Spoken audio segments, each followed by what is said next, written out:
camp chair or something? I'll get another one. Are you welcome to look on Just one? grab that one from the lobby there.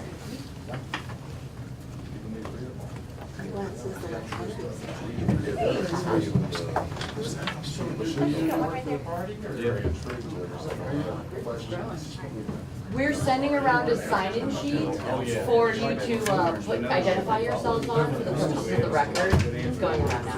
How are you doing? Yeah, I'm glad this our last one, we keep getting bigger and bigger, so now we're. Not looking area, just taking one of these. This is well. Yeah. The one that went around to the, Goes out Georgia. wide. No one Does. thanks. Yeah, so from Signals and all, Yeah. Cumberland Island. What? to the old mansion and everything. All that stuff, yeah.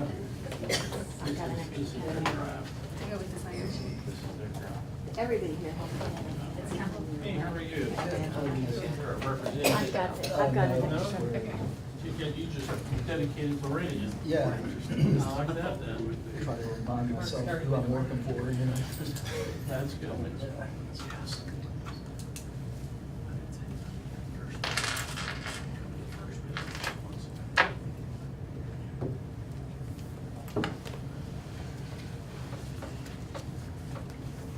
Do we know if we have anybody out front or not? I guess I everybody. think we can see him. Okay, great, great. Well, good morning, everybody. The time now is 10:01 on Friday, March 15th, 2019.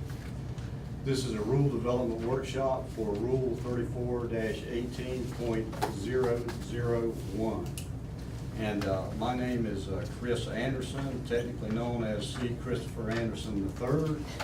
And I am the General Counsel and Deputy Executive Director of the Florida Commission on Ethics.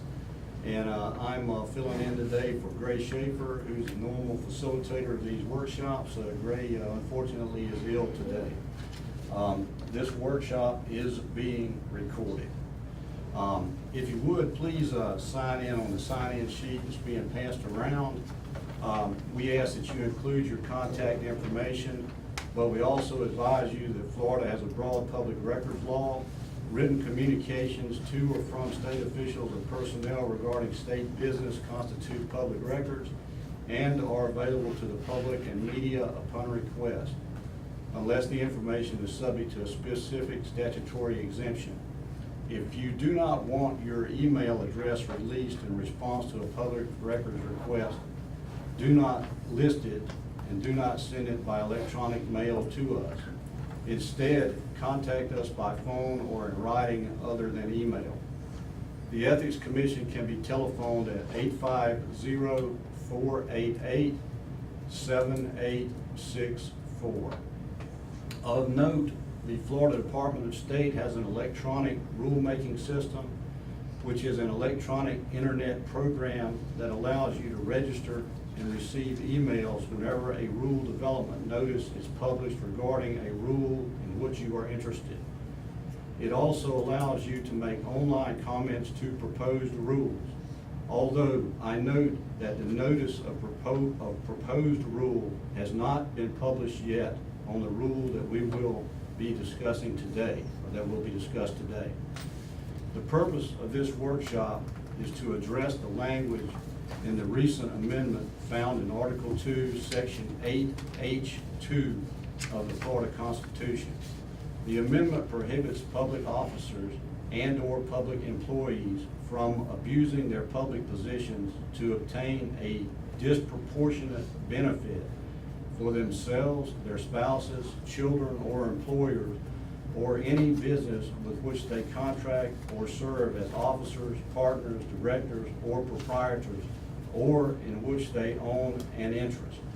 The amendment requires the Florida Commission on Ethics, in accord with the statutory procedures governing rulemaking, to define the term disproportionate benefit and to prescribe the requisite intent for finding a violation of the prohibition. The amendment gives the Commission until October 1st, 2019 to complete the rulemaking process. To this end, the Commission published on December 5th, 2018, in the Florida Administrative Register a notice of development of rulemaking.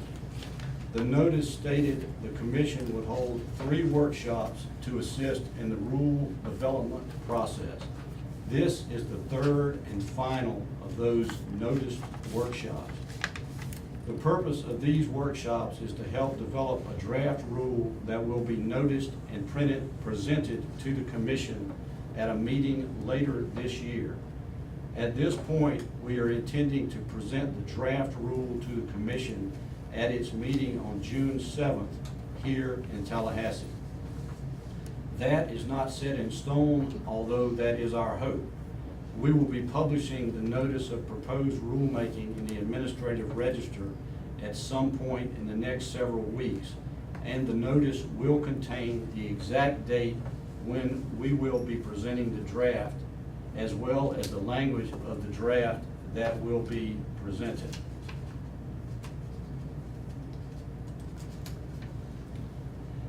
At this point, we'll be dispersing copies of the draft rule which we as staff have prepared. Our goal for today is to workshop the rule as drafted by staff so far. We are asking for your thoughts and feedback, so if y'all will pass that around and get a copy. All written comments submitted prior to or during this workshop will be made part of the record.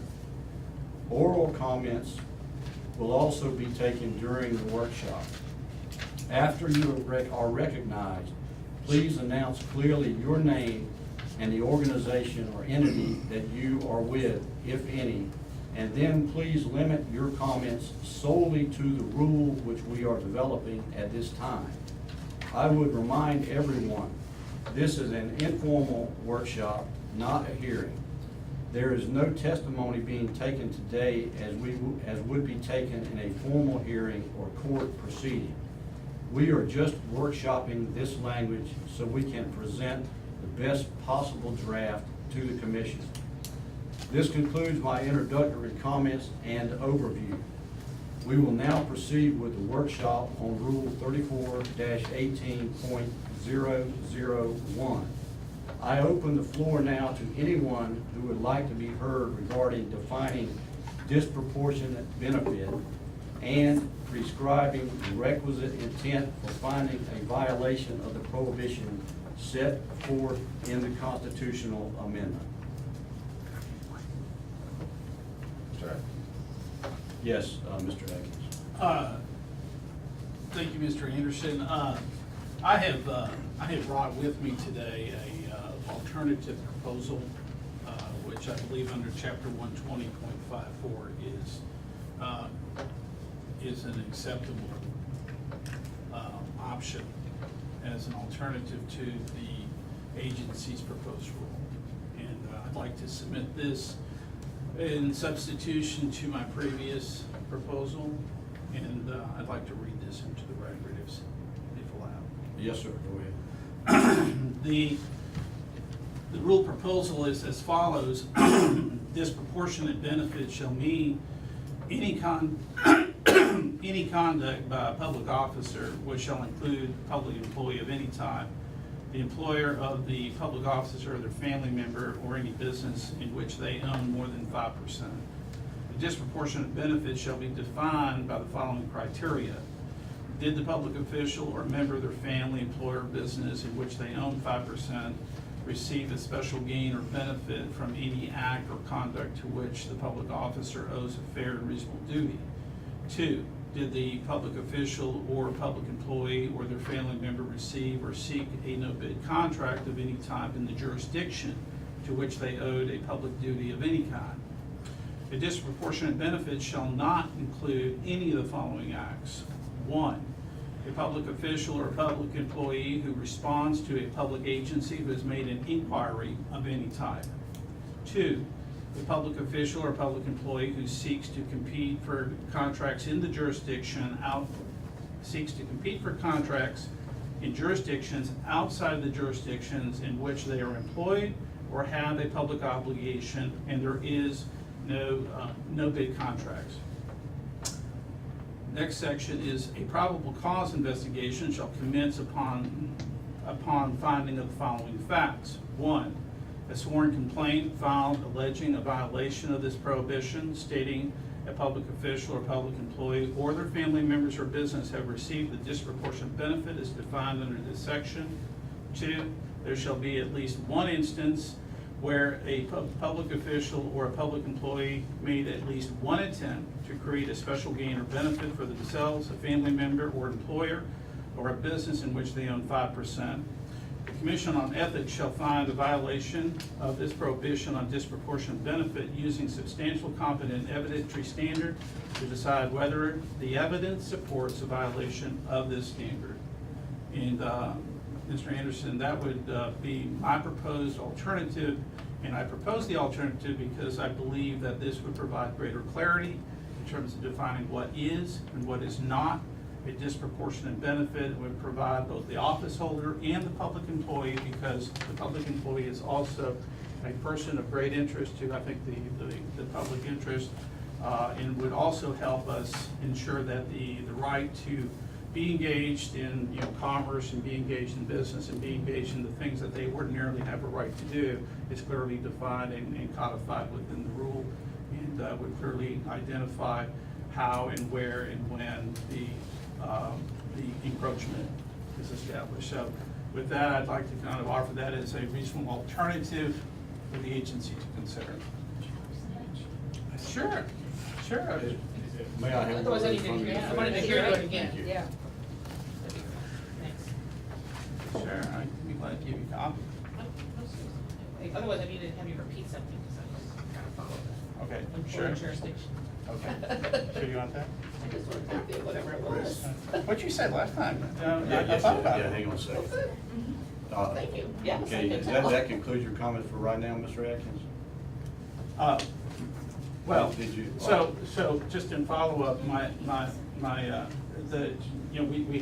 had a hearing last time. There was substantial conversation, I think, about some of the complexities associated with both the public official and I think the public employee, and I think the constitutional mandate sort of captured a whole range of people and their conduct, and I think so. I think with specificity, I think it's very difficult to sort of define a rule without getting into a rule that is then going to fail and result into a 120 hearing process, because it lacks specificity. It's too broad, it's too general, and would be, you know, relegated to a DOA hearing in order to get to a degree of specificity. I mean, clearly the citizen who is going to either file a complaint or allege a violation has to have a degree of specificity upon which to rely. The public employee has to have a degree of specificity on how to comply. The public officer who has to comply in terms of knowing what to do and what not to do has to have a degree of specificity, and all that's required under Chapter 120. Otherwise, we have an invalid rule.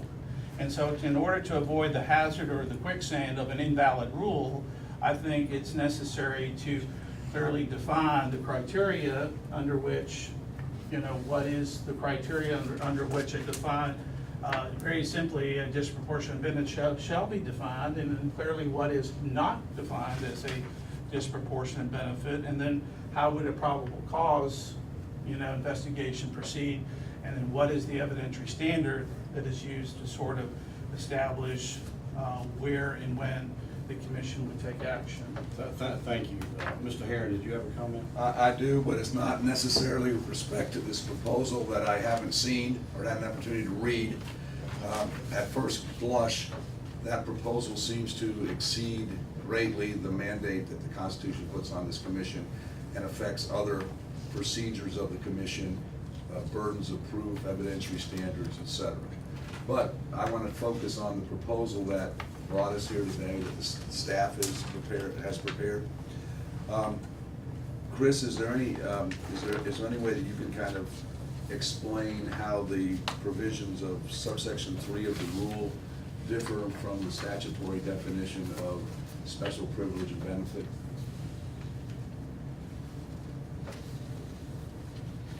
Now, when you say special privilege or benefit, you mean in Special regard to gain or subsection special six, gain, special gain corruption laws. of public position? No, I mean special I mean under the laws. voting conflict law that's currently in the code of ethics. Well, you know, there's the rule has its definite four corners is what's written here, this staff rule, and you can, you know, look at that side by side with what's now codified in 112.3143 for the definition of special private gain or loss. And there is some relatively minor difference in the language between what's in this staff working rule that we have here today and what's in the statute on voting conflict law. There's not a lot of difference, but it's not identical. Ms. Dahl. I feel like I'm back in kindergarten. This is for Linda Doss. In answer to your question, Mark, in our prior workshops, there was a lot of conversation about, you know, what this all means and what should be in there and how specific it should be. We had some input with some language that was really specific, I thought, and had a lot of good things in it. And there was also a lot of conversation about, is this intended to be sort of an enshrinement in the Constitution of the misuse of office provision, or is it intended to be something different entirely? And so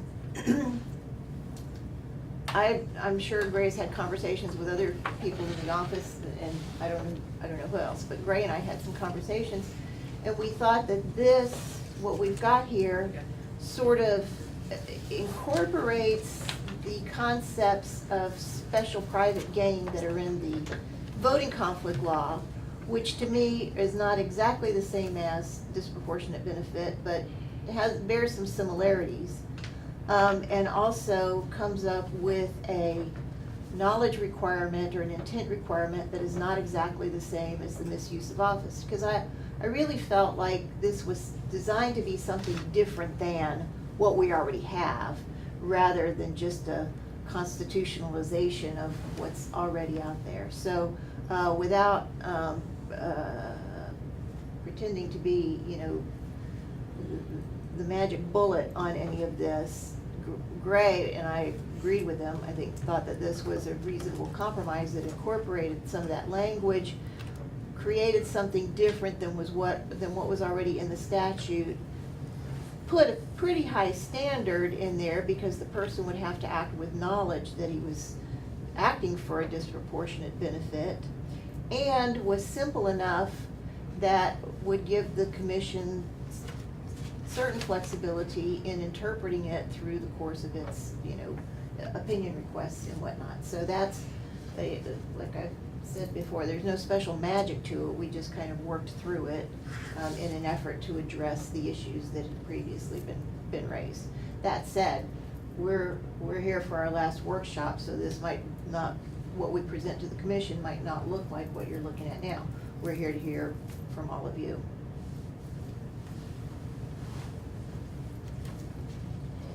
Mr. Slay, yes, sir. Yeah, I'm Carlos Slay, and I have if I may read this into the record, what I have, proposed rule for the 34 Article 2 of HA 2. Disproportionate benefit will mean any act or omission by a public official or public officer where they have the responsible duty and obligation to act in the reasoned interests of the citizens to whom they owe a reasonable duty or obligation. And the failure to act or the official act itself creates a unique gain for a company, a family member, employer, or partner that otherwise would not be available absent the act or omission of the public official or public employee. Excuse me. The public officer shall report any known conflicts of interest to the Commission on Ethics upon discovery. The Commission on Ethics shall investigate each alleged violation on a case-by-case basis and shall determine whether each case meets the following criteria. Out of the three, number one, did the public officer have a duty to the public or jurisdiction to which they were assigned to serve? Did the public officer fail to act or act in a deliberate manner to create a special gain for any person described in this section?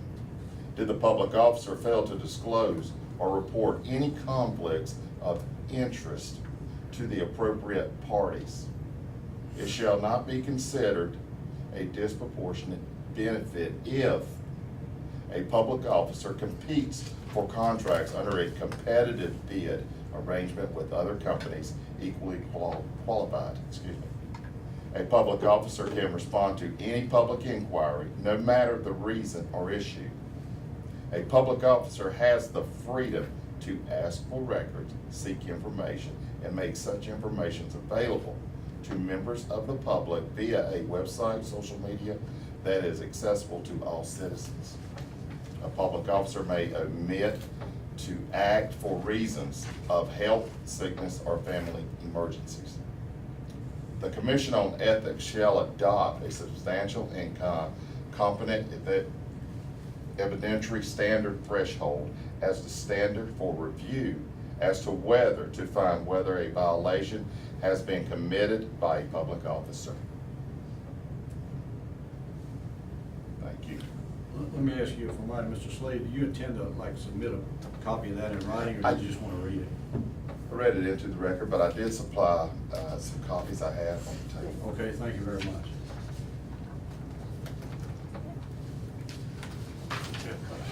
All right, counsel. Try to bring some extra. Mr. Shaver only makes.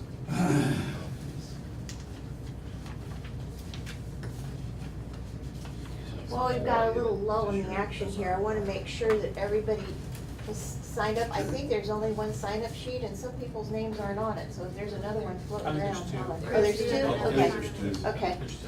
I thought maybe somebody was writing it in invisible ink and it was just evaporated. I saw you right here, so I don't know what, it must be on the other one, I because I think got that we one. started this one, and Chris must have There had was one one he over started. here, so. It's one, oh, you've got it, right? Yes, Right in there's front. one. There's one down here. There's Oh, okay, we've got one, you've got Just one, send it down there, let okay. them put them hands up. I think that's the one, other than the one I sent. Are they the same? Did somebody sign twice? No, nobody signed twice. Oh, good. Where is that over there?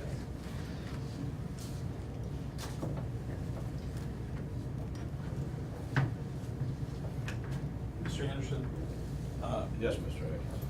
Adkins.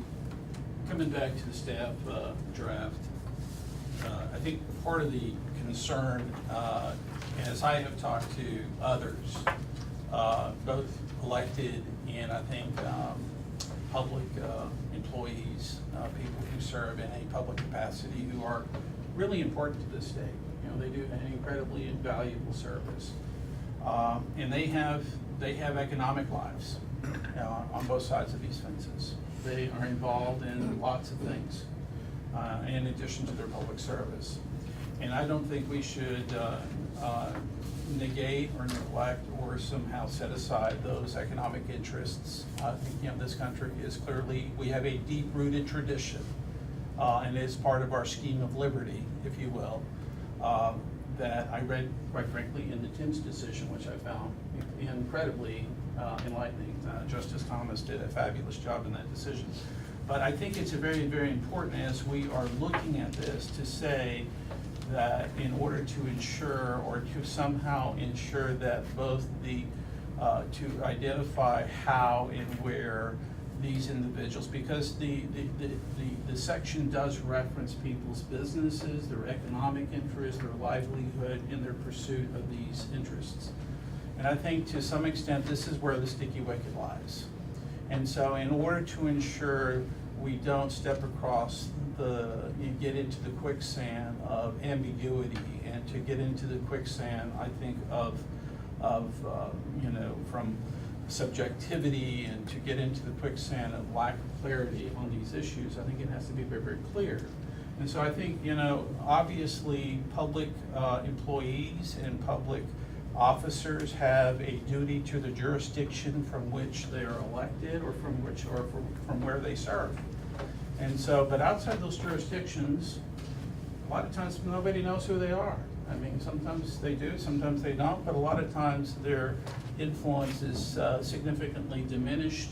Their capacity to influence or to be influential among that competitive bid process is substantially reduced. And I believe that it should be taken, I don't believe we should put a chilling effect in this state upon people's ability to engage in commerce or to, that would be a disservice to some of the very bright, intelligent people, because it would actually put a chilling effect on public service in general. You know, when you think about the needs of families in this state and the interests of families in terms of trying to pursue the economic well-being of a family, well, should I serve as a public employee? Should I serve in a public office? I mean, it would put a chilling effect if, in fact, you could not pursue in a reasonable way, and it was a reasonable course, because we have some people who serve in public office who are painstakingly detailed about trying to avoid these conflicts. And they need to have very clear lines about how to do that. And not having to go through the tippy-toe web of, well, let me go seek an advisory opinion every time I want to go do something. I think that's almost unreasonable in order to try to create a guide path. And so I think the extent to which this process, this rulemaking process, and I think it's reasonable to expect that the rulemaking process is set forth under Chapter 120.54 for exactly this reason. The advisory opinion process is not the appropriate process to lay forth how to comply. I think the how to comply is clearly codified in the rulemaking process, and I think it should be clearly articulated, outlined in detail, how you should comply for both the public employee as well as the public officer, and their families, quite frankly, because they're affected too.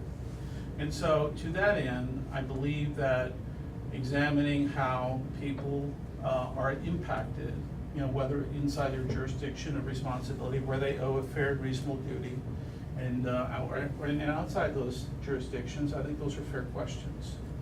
And so while there's not significant case law or other things to go lean upon, this is, I think I agree with Ms. Doss, this is something new. It would not be enshrined in the Constitution unless, and I listened to the floor debate of the CRC. I spent quite some time reviewing that.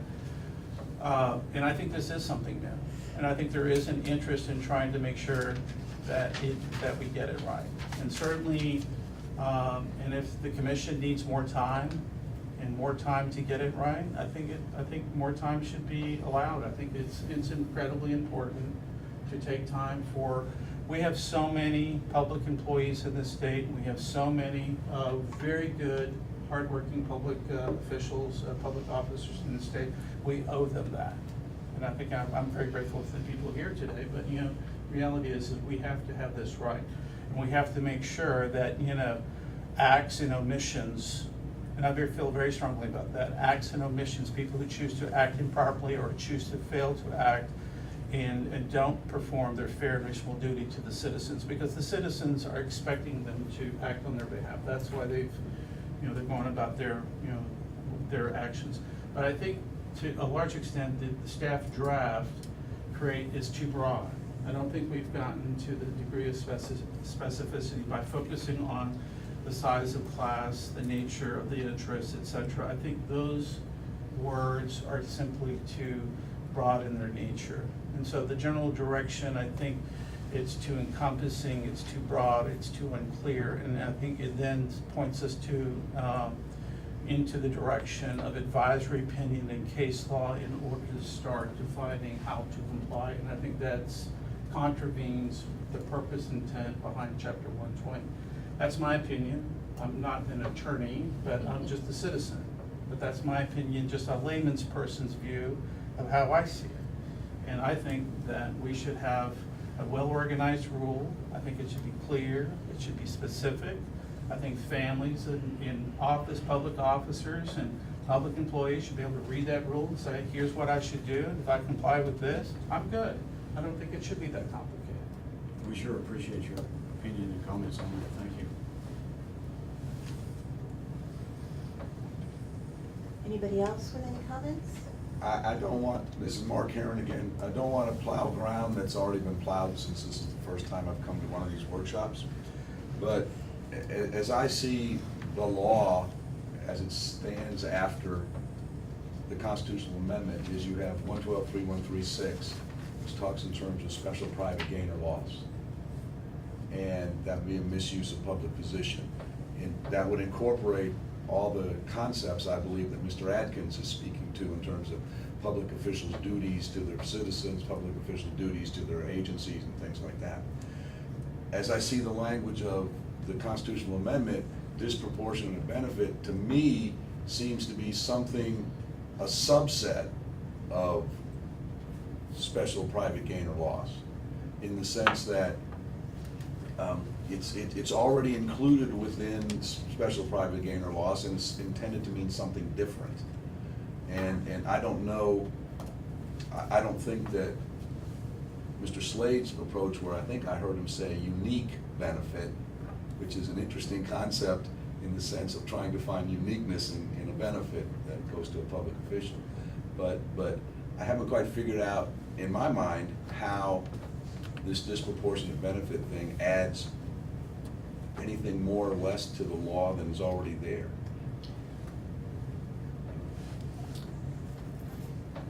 Yes, ma'am.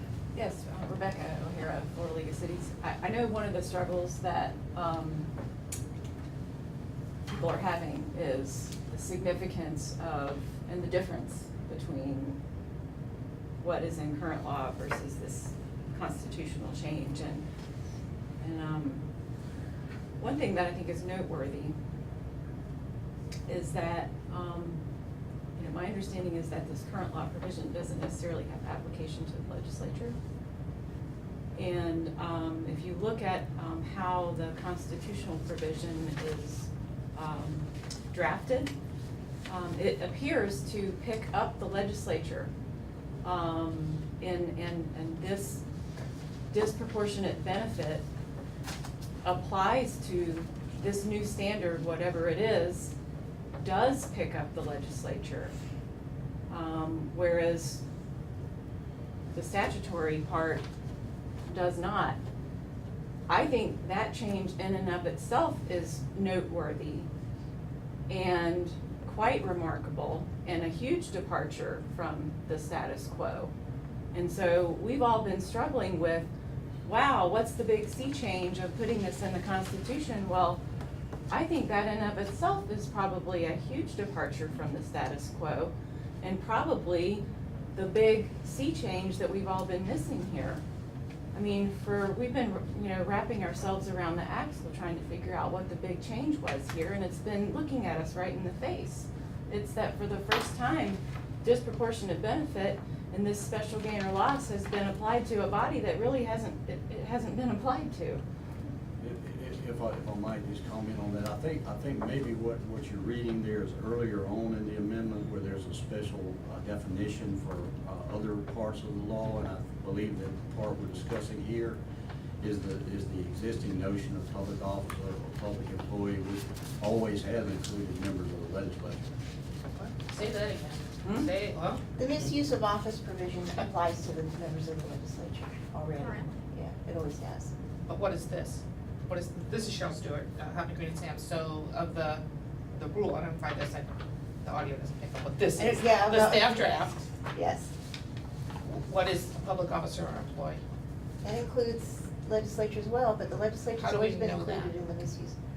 Well, I don't know how you could say a member of the legislature is not a public officer or an employee. Because there's many definitions in the statute of public, there's different definitions of that word, those words in the statute. But I think this is Rebecca, and what I'm addressing is that the process for,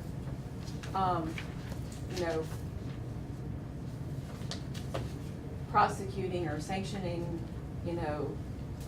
the standards for dealing with a member of the legislature, they have their own rules for this.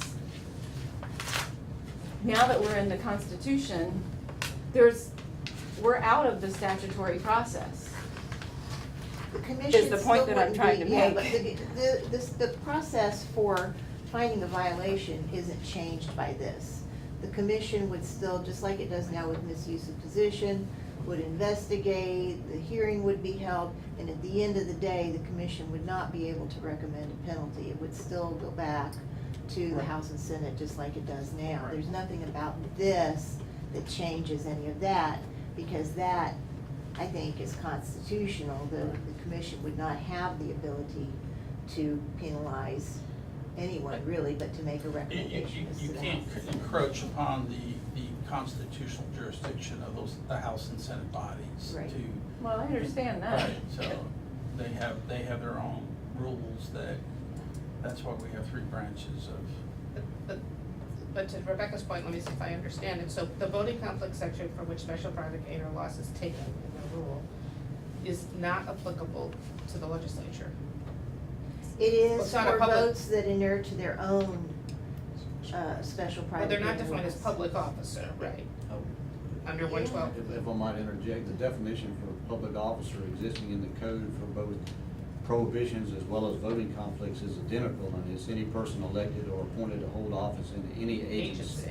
which includes the legislature and a lot of other folks. So your position is that let me understand this, that this language would apply to the legislative,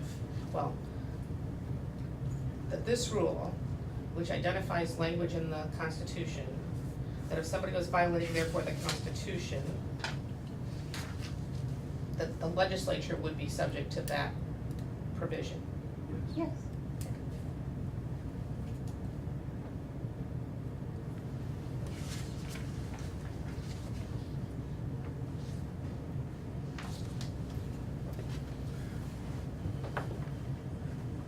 Mr. Adkins? And I would agree with your observations, Mr. Anderson, about the application of the word public officer, but I think, I think the big task for the commission and the staff as you are moving forward with revision is to clearly look at greater specificity, I think, in the proposed draft rule. I think it's very difficult to define disproportionate benefit de novo, which I think is what the intent was from the CRC. I think when you look at the conversation, I think Ms. Doss has it right. I think this is a new thing. I don't think this is something that's intended to pair off current statute or current law, but I do believe that in order to get it right, in order to ensure that that we don't run afoul of people's ability to function properly, and we don't put a chilling effect, I think, on people's willingness to serve, whether as a public employee or whether as a public officer, I think it's got to be very clear what is and what is not. Will not trigger the disproportionate benefit provision. People generally in public service work painstakingly, to try to avoid these things. And I think the extent to which we have clear benchmarks, clear guideposts, absent the advisory opinion process, because when people go and seek these, a lot of times they're not gonna go ask for them, they're gonna go read them, but they're generally not gonna be the one initiating the request. And so I think that's a flawed approach. But to me, I think right now the current rule that you have is just too broad, it's too general, it's not specific enough. And I don't think we deal with what is not considered the disproportionate, what acts would not be considered. So we don't have any way of them knowing, hey, this would not be considered. And I know one of the examples was a public official or public employee responding to a public agency's inquiry. I went and actually talked to Senator Lee, and he was told that he got an inquiry, and he was advised he could not respond to this inquiry. That would be a problem for him. That's inaccurate. Well, I don't know where he got that from, but it's not accurate. I personally spoke to him. Well, I know, I've heard him say that too, and I don't know where he got that from, but it's So, not accurate. Well, he got that, obviously from his counsel, but at any rate, I think that's almost unreasonable, that, if you have an inquiry from a public agency, you should be able to respond to them. That to me seems almost common sense. So, and again, this is just sort of an example, okay? And as a suggestion, as an example, but the reality of it is that, certainly no bid contracts to me is extraordinarily a difficult issue to get over when you have organizations granting no bid contracts when there are clearly qualified, others, can have competitive bid process. I mean, our democracy, our economy, it's a well-rooted idea that, we have a competitive bid process. And I think, clearly, but at the same time, I think public officials who want to participate in competitive bid process outside their jurisdictions where they serve, they should not be barred from that. They should be able to participate in that because we have a free economy. And so I think we have to sort of say what is and what is not fair game. I mean, for instance, we talked about the attorneys who work with the bond markets, and how would they, in a reasonable way, be able to participate, And so without having to worry about them, attorneys who serve both in a public capacity and also work and so we have to find a way that says, okay, well, if it's not within that jurisdiction, then it should be fine. Because obviously nobody would know that they would know, but I mean, bottom line is their influence would be diminished or significantly diminished. They would not have the same weight or influence in that jurisdiction. So I think it's, to me, the central part of this is because the constitutional amendment encapsulates this economic piece of it. That is what caught my attention certainly as a business person, as a citizen, as a taxpayer, as a person interested in getting the highest caliber possible people to serve in our government and also to serve in our public offices. I felt like, hey, we need to somehow make sure there's some balance and reason to this. And so absent some specificity, this would be, potentially a great reason to say, no, I don't think so. I don't think I'm gonna want to serve as an appointee or serve in a public office capacity because this is just a little bit too sticky for me. So I think, I think we would be well served by having some specificity. Thank you for the comments. Yes. Hi, thank you. Lori Owens with the Florida Association of Counties. A question along different lines. The ballot title of the amendment is entitled Abuse of Office by Public Officers. The ballot summary that the voters voted on says prohibits abuse of a public position by public officers and employees to obtain a personal benefit. And then the criteria for the prohibition is that a public officer employee shall not abuse his or her public position in order to obtain a disproportionate benefit. So I understand that the Ethics Commission was charged with defining disproportionate benefit, but I'm curious as to how in sub 4 of the staff's proposal, a public officer would know whether or not he or she has abused the office in order to obtain a disproportionate benefit. Obviously, knowledge is the standard, but it seems to be that the prohibition in Article 2, Section 8H2 is that the public officer has abused his office in order to obtain a benefit, disproportionate benefit. And I don't see the word abuse in anything. I'm curious as to how a public officer would be apprised of that, the knowledge of that, of reaching that standard. Chris, can I take that one? Yes, Melania. That's a good question, Laura. The challenge for us in looking at the constitutional amendment was that it specifically told us that we had to define disproportionate benefit, and it told us that we had to come up with intent. But it did not tell us we needed to define abuse, and it did not say we were allowed to define abuse, and we don't have any other 120 ability to define abuse.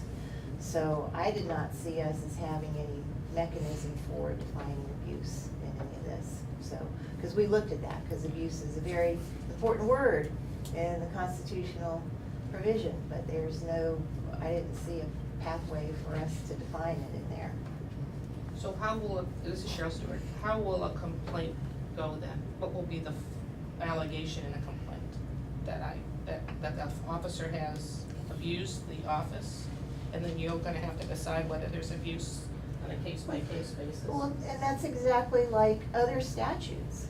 I mean, that's exactly like the that's your conflicts of position. interest statute, yeah. And then, it's exactly like all the law, really. I mean, and with respect to the conflict of interest law, you've had courts say, you can't list out every conflict, or maybe it was the misuse, you can't list out every possible thing that could happen.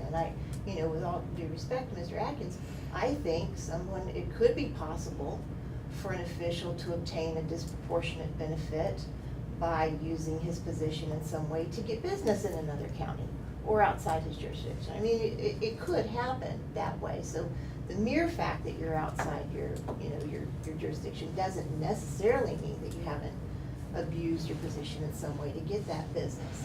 But be that as it may, there's all these statutes out there that don't have a drop-down list of all the ways you can violate them, and I think it would be impossible to do that. But, the short answer to the abuse question is, we didn't have any authority to define it. Can I ask a Maybe follow-up Rebecca question to that? has notice of some, we're all ears. Yes, So Rebecca. what if the public officer obtained a disproportionate benefit, but they did not know that it was a benefit, that they knew that it was a benefit, but they didn't know that it was disproportionate, according to the standards that are laid out in the rule? Well, it says the standard, the intent is knowledge that his act or failure to act would result in a disproportionate benefit. So if he thought that it was gonna be a benefit, but it would not be disproportionate, I think. But that would be officer, in offensive. defending that officer, I would be asserting that that did not amount to abuse. Right? Right. I mean, That's it's- what I'd be asserting, right? Okay. So it's Just degrees the of word subjectiveness, I guess, is what I'm Yeah, getting exactly. at here. I mean, there's a passive knowledge of just, it's a fact that there's a benefit, but there's not any nefarious intent on the part of the public officer that this is some kind of, I'm getting something special because of my office and I'm using my office to get it, ha ha ha. But it is, it's just a simple, I think what I'm struggling with here is that, the degree of knowledge that I think it would be necessary to trigger this, I think to Mr. Adkins' point, is so subjective that you would never know, and except for in the most extreme examples of somebody who is very obviously out to do bad things, for the good actors out there who may unwittingly fall into this trap. I think you would capture a lot of good people who would not know that they would not know what the rules of the game are and probably unwittingly fall into this trap that you're laying for them in this rule. Well, what would be an And- example okay. of an action or failure of a person acting or failing to act, knowing that this action would result in a disproportionate benefit that would be falling into a trap? I mean, if you know that it's gonna result in a disproportionate benefit, where's that? Cheryl's always good with examples. I have an, so let's go back to what we talked about last time, Mr. Aiken. Let's talk about the bond firms on rotation. So the county put 6 bond firms on their rotation list, that they just go, the next deal goes to this A, and the next deal goes to B, and the next deal goes to C. So at some point in the course of the life of the county, I'll make it, shareholder in that law firm is elected to the county commission. Practice, let's make it a little simpler, estate, let's even do bond work, practices estate law or something else. Bond firm comes up for rotation, it's their turn to get the next deal, in the normal course of business. Not asking about any other provision of the statute, have they abused their office to obtain a disproportionate benefit for their employer or their company or law firm, if they vote to award that in that context? That would be my first answer. And I would say that Well, under the. I would like your staff's version of this first. I would say yes. Because it is, the size of the class, in the benefit, in the nature of the interests of those involved, is very narrow. And it's, in this particular public officer and their business are going to obtain a significant benefit from it, depending on the size of the county. I mean, it's a pretty sizable benefit. But I'm asking staff, under this, their draft, I'm would that just- be an abuse of office for that person to have voted on the award in sequence. I mean, again, it's just, there's the next deal. So I'm not trying to say no. Well, my That's my comment question. on that, Yeah. I think that inherently a violation or the consideration of a possible violation of this provision is going to involve more things than are in this rule. It's going to involve the word abuse, which is an element of the offense. And as a statute, and that's necessarily going to be case-driven and fact-driven, and you can't really, it's difficult as it is with the misuse statute that currently exists to ahead of time say with all the subtleties that might be there evidentially, whether a given thing would or wouldn't be an abuse. But what's disheartening to me, Mrs. Cheryl, what's disheartening to me about all of this, we're wrapping ourselves around the accident, is at the very first workshop that we were all at, we talked about, let's have a very clear standard that everybody can understand and that there's no gotcha. I just gave you a very real, very simple, very straightforward example of a situation that's gonna be faced in some places. I don't know where, but that will happen.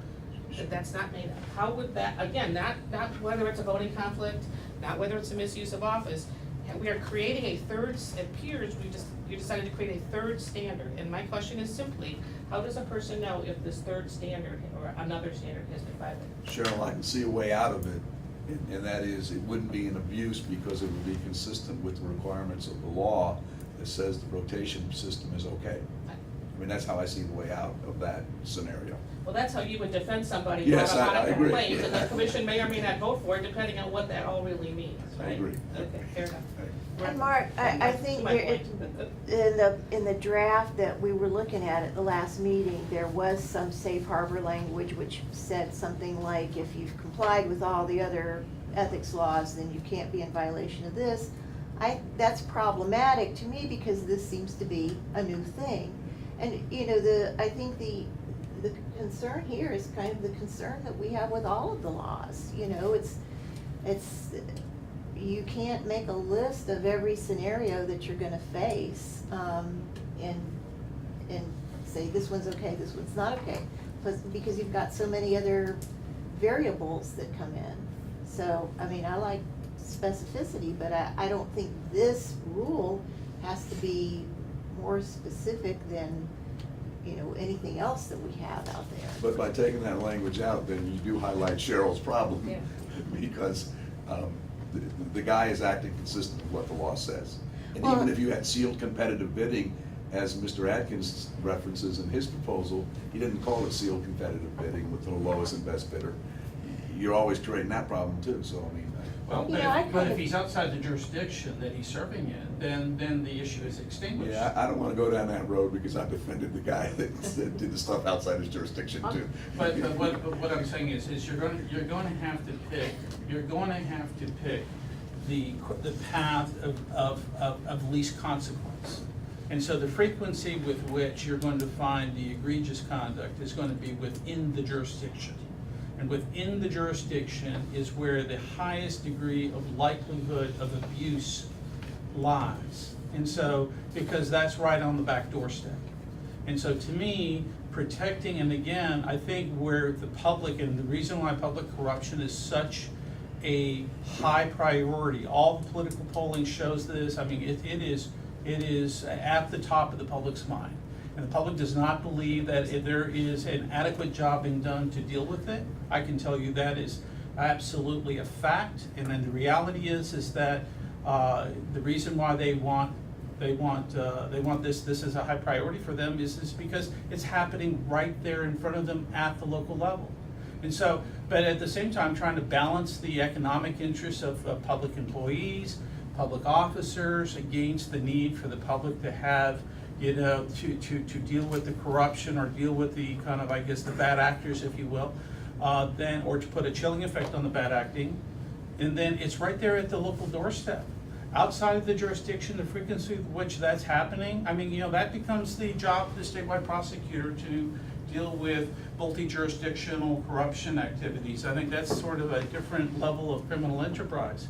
But the reality is in terms of dealing with what the Ethics Commission can really stamp out effectively without stepping on the rights, I think, you know, the economic constitutional rights of these citizens, ensuring that there's balance and fairness in how people are being treated, and making sure that good people are continuing to want to serve in these public offices, I think that is the right thing to do.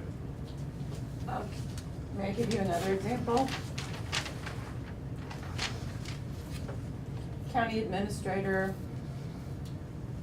believed that contract was a contract employee. County contract employees, she believed, were precluded from accepting an award of a 1% raise in salary. In this scenario, the county administrator was found to not have acted corruptly, because in spite of the county administrator's belief that under the, I guess, the county charter, they were precluded from accepting that raise, the county attorney in this case gave an opinion that the raise was acceptable. And the commission in this case found there was no corrupt intent because it was reasonable for the administrator to rely on the advice of the county attorney. Now, under this new standard, that knowledge would ensnare that county administrator under this new standard as a violation, in spite of the administrator having no ill intent. I know what case you're talking about. Yes. We all do.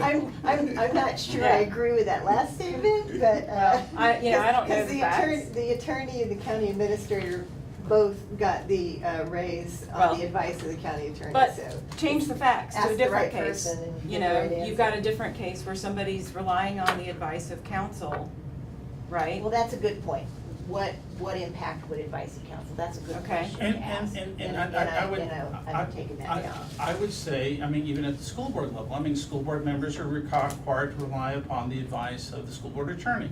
Well, when the school board attorney says, oh, well, you know, this person it's okay for this person to have a no bid contract, and then they turn around and say, oh, well, I didn't know that they also were an employee of the school board at the same time. Well, you know, well, clearly, that's a dereliction of their responsibility. Of course they knew that they were an employee of the school board at the time that they said it was okay to award a no-bid contract, which is clearly a violation. So at the same time, you know, you've got problems with, and school board attorneys are public officers as well. But unfortunately, you've got, you know, public officers are relying upon the opinions. Citizens are relying upon these opinions as well. And so what I'm saying is that if you don't create a clear, concise process, what citizen is going to bring a complaint in good conscience, understanding that the rules of the game are so loose and fast, no corrupt intent, that's the magic words, we're out of here, okay? So at that point, you've thrown all the weight back onto the poor citizen, and the citizen now faces whatever legal cost that public officer's chosen to run up, whatever amount of money that public officer chose to dig into the public purse with.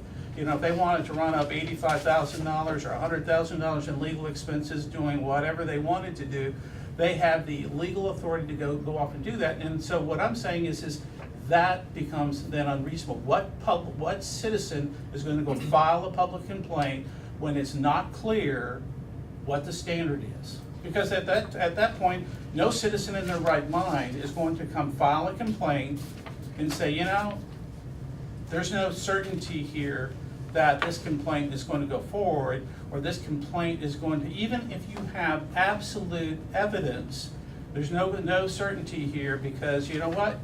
Oh, well, no corrupt intent, off we go, and then, you know, then you've got a whole separate set of circumstances. You're better off simply reporting to law enforcement and saying, look, I did my due diligence as a citizen, I reported to law enforcement, it's not my problem now.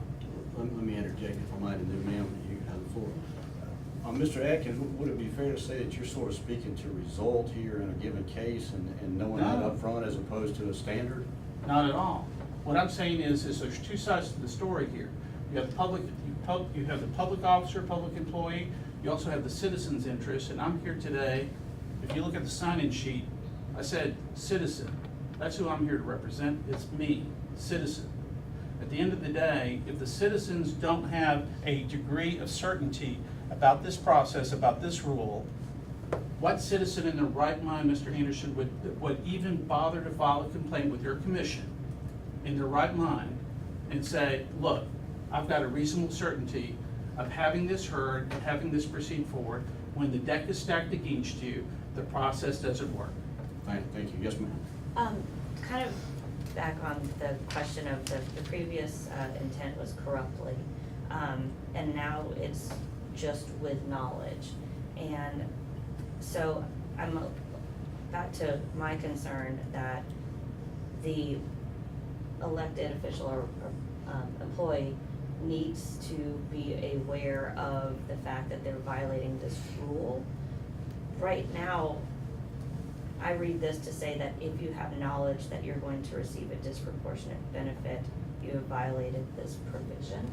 And I'm curious as to how, if that's the intent, if the intent is to, if you receive a benefit and you know you received a benefit, if that is the intent of this draft to then result in a violation. Right, if you acted knowing that your action would result in a disproportionate benefit to you.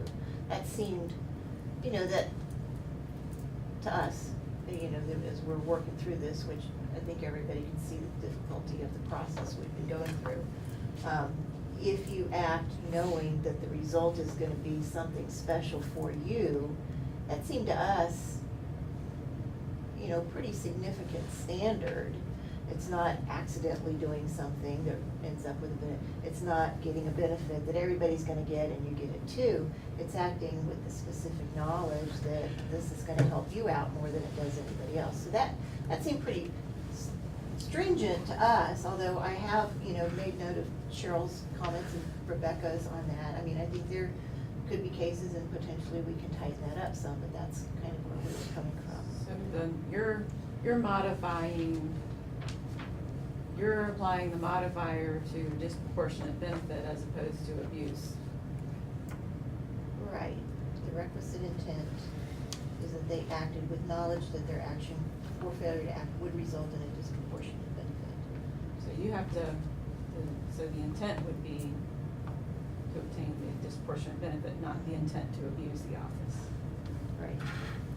So, Did you have, if you wouldn't mind, I see Nancy looking here like she's gonna say something, and then one of us pipes in, so I just wanted to give her the opportunity. Actually, I can ramp up a lot of the difficulties. I'm here on behalf of the villages, and it's 16 community development districts, about to be 26 in the next couple years. It's 10 square miles. It does not have property owners associations or anything like that, and it is run basically through the community development districts.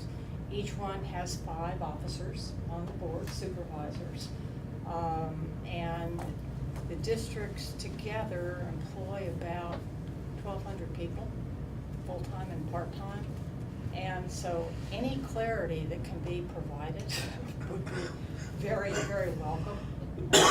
We're trying to run one of the largest cities in 7 different local government jurisdictions to do that. And having, if something is ambiguous or I'm hearing the arguments, and admittedly we're late to the table, I'm thinking, how is this gonna work over time? And so I think you do need to provide the clarity as much as you can. If you're fighting over which one controls, whether it's abuse or whether it's this, just say it. So the lawyers can at least advise the community development districts. And for example, what's an employee? We have full-time, we have 900 part-time, could be anything from a lifeguard at a pool. See, part of our problem is I don't know that we can define employee in this. I mean, they gave us specific authority to speak to those two True. things. But then you're asking us to deal with it with that level of potential issues on a case-by-case basis. I know, but And I always hate violating the APA, though. I mean, I'm used to it. If I don't have authority to do But stuff. you I don't think want there's to case do law that. out there that says that if necessary components to get you to this place, if having, defining a necessary component for your direct authority is okay for an agency to do? If I send I you think that, it is. I'll send you the Yeah. case law. Okay, well, send me the case law. Is, Ms. Doss, is the standard between knowingly and, in terms of, I guess, and I'm just talking from the citizen standpoint, I've been to the villages, and thank you for the work you guys do there, it's a beautiful community. And I think, so when there are, and somebody decides to say, file a complaint from the citizen's perspective, you know, I guess there has to be some clarity about what these things mean. And so what is, I guess, and for maybe for the attorneys in the room, it's real clear what knowingly means, what corrupt intent means, and what all these different words mean. So maybe all that's really kind of clearly iterated in some, you know, black law dictionary somewhere, you know, on the shelf. But for the most average citizens, you know, we just look at the words and take their plain meaning, and we might go to Merriam-Webster's dictionary and look the word up and say, oh, okay, here's what it seems to mean to me. But if it could be sort of in terms of what that standard would be, and so to me, when I looked up, I said, okay, well, what should the standard be to determine a violation? I thought, well, you know, substantial and competent evidence based upon your investigation. I mean, if the facts are the facts and it looks like, you know, in your investigation of the facts as it was laid out, it looked like it met the factual standard, then that should be that, and you should be able to sort of say that, yeah, you know, here we are.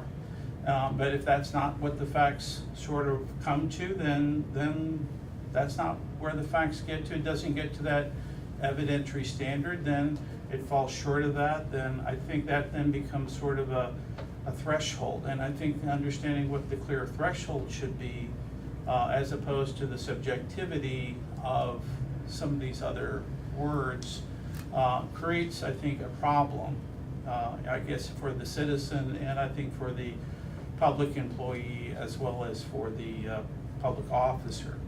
I certainly am, you know, empathetic towards the need for balance, so that things don't go awry, because, you know, people end up in issues and problems and whatever, and, you know, things end up, they end up getting into imbalance. And I wanted to make sure that however the rule came out, that we had a good balanced framework. And I appreciate the effort to try to do that, but I thought, you know, having greater specificity, I would join Nancy in asking for greater specificity to help achieve that. I see unanimity on greater specificity with differing desires for what should be specified. Can I say greater That's- clarity that's than fine. specificity? Well, great, yeah, and we will work toward that goal. I will say, you know, terms like probable cause, clear and convincing evidence, competent substantial evidence, due process, have been with us for many, many years, and there is still argument so many times on what those mean. So I don't really expect that the argument will discontinue just because we put more clarity in here, but, you know, hopefully it will. And we will take all of your comments very, very seriously and see what we can do to come up with a better rule draft. And of course, you'll be able to testify at the first meeting. Yes, Mr. Hare.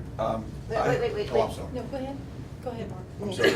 I just have a specific suggestion with respect to the draft rule that staff proposed. This is in subsection 4. After the words, public officer or public employee acted or refrained from acting, I would suggest you insert inconsistent with the proper performance of his or her public duties there. Just to kind of address the point that just because you knew you're gonna get a disproportionate benefit, you may be in violation of the statute. That's my suggestion. Mark, what would be the rationale for it? Well, because that would help define in an indirect way what abuse is. Yeah.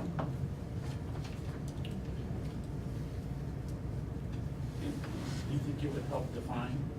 In an indirect way what abuse is, because you'd have to show that it was inconsistent with the proper performance of the duties.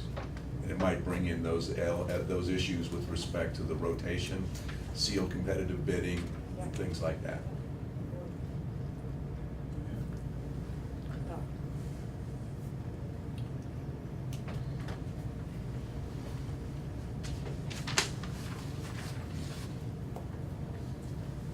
Yes, ma'am, Nancy. Did you have? I was just gonna say, I mean, I don't think you need to lay out every single, this is okay, this is whatever, but I happened to, was trying to figure out whether you needed to register to come to one of these or to talk to staff or something like that in the process. So I looked at your rules, and they had, to do this, you have to register, these are the things that you don't have to register for, so just some guidelines.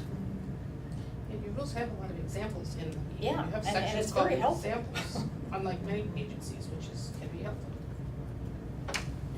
And I guess, I would agree with that comment. I think having examples as to what is compliant, what it would be considered non-compliant. I mean, we had the recent examples with some of our universities that were engaged in disproportionate benefit conduct.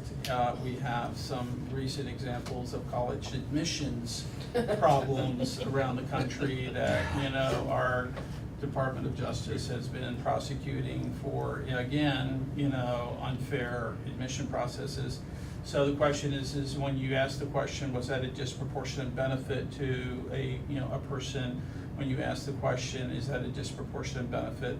I think, there's a reasonable person standard that, it has to pass, that reasonable person's standard. What would reasonable, well-reasoned people sort of, how would they see that?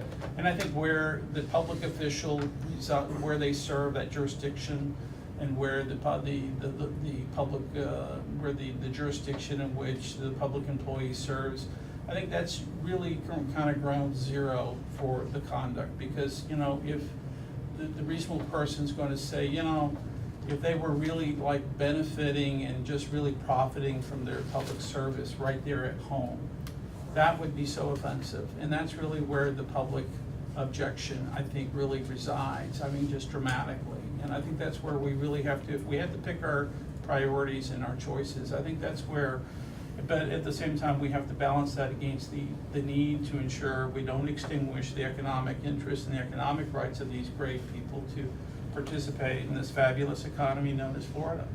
And we think we have to preserve their ability to be engaged and have the opportunity to participate. So, because we don't want to lose them. We don't want them to put a chilling effect on their service, and because we need them, and they're important to our state.